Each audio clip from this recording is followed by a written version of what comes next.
With feeding tayo mga lods na may halong crack corn.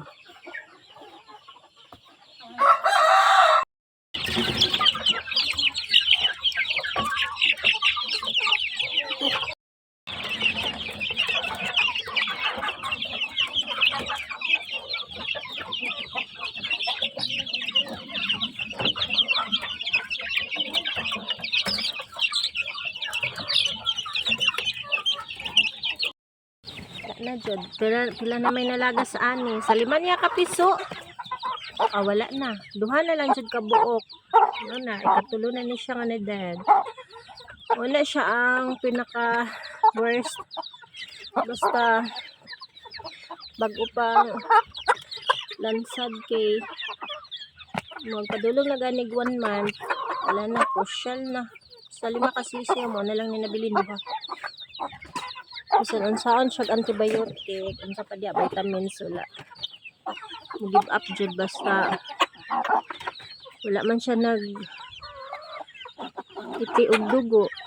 Wala lang, lahi siguro iyahang bati.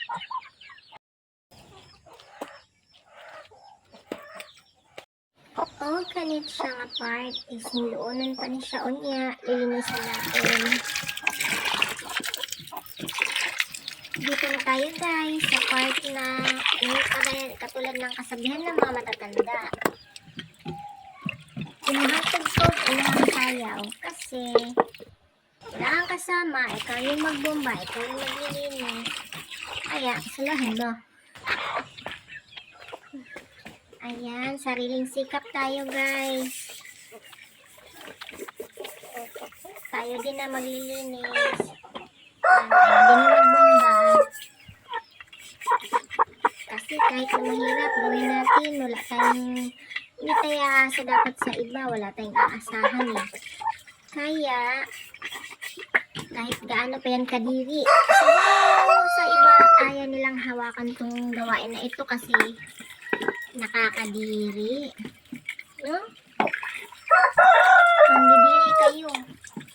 Ako, titiisin ko yan kasi gusto kong balang araw mabigyan ako ng biyaya ng Diyos dahil dito. Kasi nagtatrabaho, ilang taon din ako nagtrabaho. Nag-parlor ako within 13 years. Pero, hindi naman masama kasi nakapagpaaral ako. May mga taong tumulong naman. Naging biyaya naman ng Diyos, mga ibang pamilya, tumulong sa pag-aaral ng mga anak ko. Pero, hindi na kasi katulad ng noong bagong ano pa lang, bagong trabaho pa ako, masyadong malakas yung parlor. Kaya, mas pinili ko na lang ngayon dito manatili sa bahay.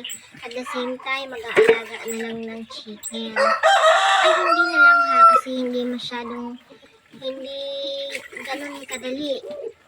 Pag nag-alaga ka ng manok, hindi ganun kadali. Kaya sa gusto mga mag-alaga dyan, kailangan handa kayo. Handa kayo sa pagod, handa kayong humawak ng dumi, handa kayong magkaroon ng financial.